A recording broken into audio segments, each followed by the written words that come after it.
Hello everyone, and welcome to Hymn History. Last week's episode was on the hymn We Gathered Together, a Thanksgiving hymn that you may not have been all that familiar with. Today's title may be a little bit more familiar. It is Great is Thy Faithfulness. Before we get into today's episode though, I did want to apologize for not getting any hints out this week. I wasn't feeling all that well this week. But without further ado, Great is Thy Faithfulness. Great is Thy faithfulness, O God my Father, there is no shadow of turning with Thee.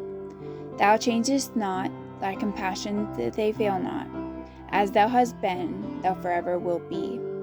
Great is Thy faithfulness, great is Thy faithfulness. Morning by morning new mercies I see. All I have needed, Thy hand hath provided. Great is Thy faithfulness, Lord, unto me.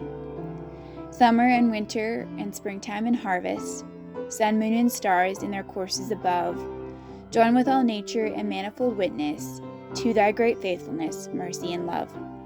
Great is Thy faithfulness, great is Thy faithfulness. Morning by morning new mercies I see. All I have needed Thy hand hath provided. Great is Thy faithfulness, Lord, unto me. Pardon for sin and a peace that endureth, Thy own dear presence to cheer and to guide. Strength for today and bright hope for tomorrow, blessings all mine with 10,000 beside. Great is Thy faithfulness, great is Thy faithfulness. Morning by morning new mercies I see. All I have needed Thy hand hath provided. Great is Thy faithfulness, Lord, unto me. While looking over this hymn, as an aspiring writer myself, I was wondering what possibly could have inspired anyone to write such beautiful words. Words that have been sung for years and have touched so many lives. The answer is not an easy one, and the path to writing such a great song is a path I'm not sure one would be willing to choose to take. You see, to write such words, you must be faced with hardships where God's faithfulness is tested over and over. The path to writing Great is Thy faithfulness is one where God's faithfulness must shine through. The second verse tells the story of the passage of time and someone who has seen God's faithfulness time after time. This is the story of Thomas Chisholm, the writer of the words, Great is Thy faithfulness. At the age of 57, after reading Lamentations 3:22 through 23. But that's getting ahead of ourselves. There was much that Chisholm lived before writing these famous words. Chisholm was saved at the age of 27 after serving as a teacher. He later became ordained as a Methodist minister and became the pastor of a Methodist church. But he had to resign shortly thereafter due to health problems.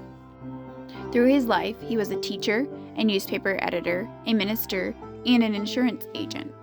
At the age of 57, after reading Lamentations 3:22 through 23, it is of the Lord's mercies that we are not consumed, because His compassions fail not.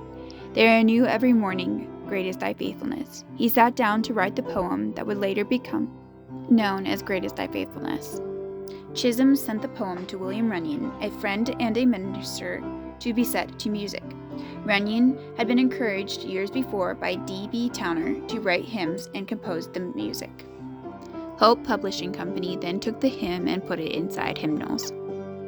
Chisholm lived to the age of 93, and though health issues still plagued him, it is said that he wrote over 1,200 poems, many of which went on to be hymns themselves, including Living for Jesus and Oh to Be Like Thee.